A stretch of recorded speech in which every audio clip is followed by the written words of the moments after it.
Hey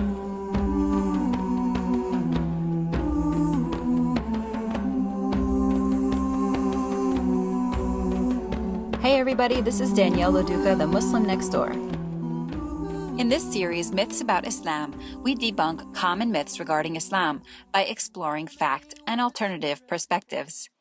Welcome to part 2. In this video, we will deal with the myth that Islam promotes a clash of civilizations. As antiquated as it sounds, the term clash of civilizations was popularized in the 1990s by Orientalist Bernard Lewis and Harvard professor Samuel Huntington.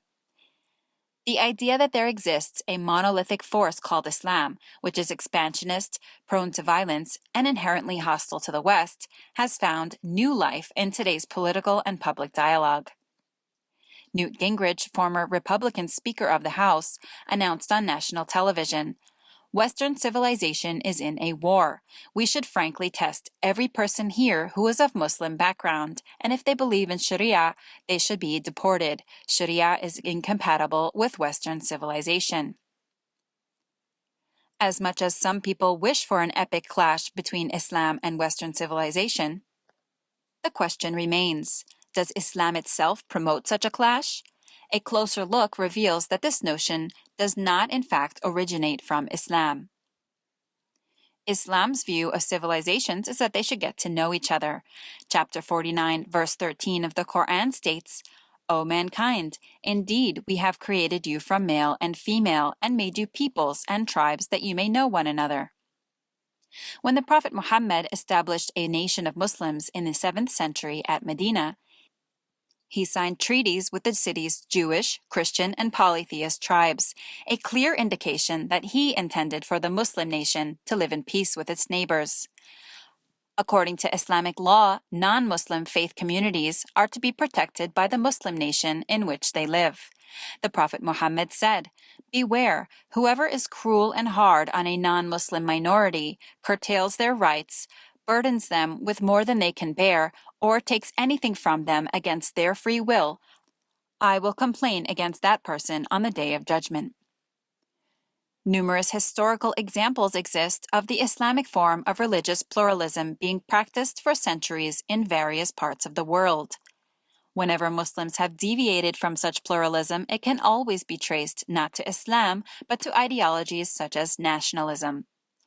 The Armenian genocide that took place in the early 1900s is often pointed to as evidence of a clash of civilizations. Regarding the brutal slaughter of Armenian Christians, a fatwa or religious decree issued by Grand Imam Salim al-Bishri of Al-Azhar University states, "Islam forbids aggression, oppression, bloodshed, and harming human beings, Muslims, Christians, and Jews alike. O Muslims living in that region and elsewhere, beware of actions prohibited by Allah in His Shariah, and spare the blood that Allah has prohibited to be spilled. Do not transgress on anyone, since Allah does not like aggressors."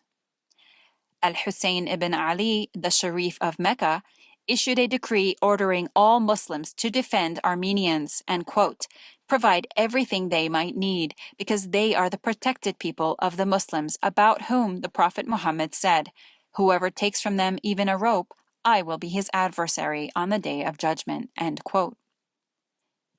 Islam permits a valid Muslim nation with a recognized leader to defend itself militarily against aggression, but any illusions that Islam promotes a hunger for domination is easily destroyed by one Quranic verse.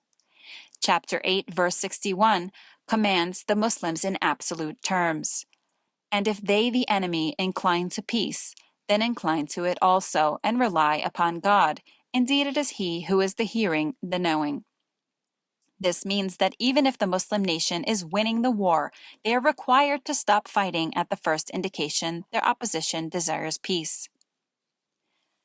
According to the Pew Research Center, American Muslims are one of the most diverse faith communities in the United States. Experts estimate that up to 25,000 Americans, members of the so-called Western civilization, choose to become Muslim each year.